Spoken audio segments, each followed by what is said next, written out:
Okay guys, quick tutorial lang tayo dito sa bagong model ng Evo. May mga nagtatanong na din kasi sa atin kung paano alisin yung visor. Inangat ninyo yan guys, wala kayong makikita dyan na pwede nyong pindutin or galawin para maalis yung kanyang visor.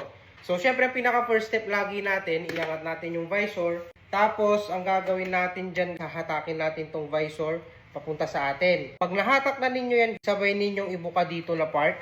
Habang hinahatak ninyo, ibubuka nyo siya dito. Meron kasi siyang pin dito. Ito yung aalisin natin. Ayan. So, nag-forward na yung visor sa akin. Sabay kong hahatakin. Ayan o. Binubuka ko siya. Hatak. Ibuka ninyo. Tapos, silipin ninyo hanggang makita ninyong naalis yung kanyang pin. At maaalis na.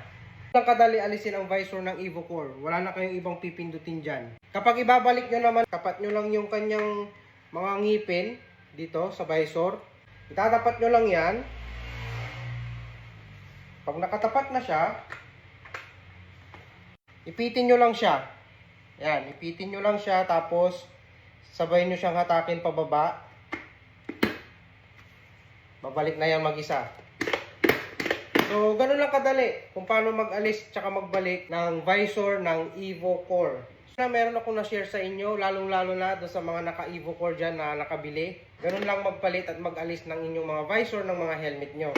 Ride safe lagi. Peace.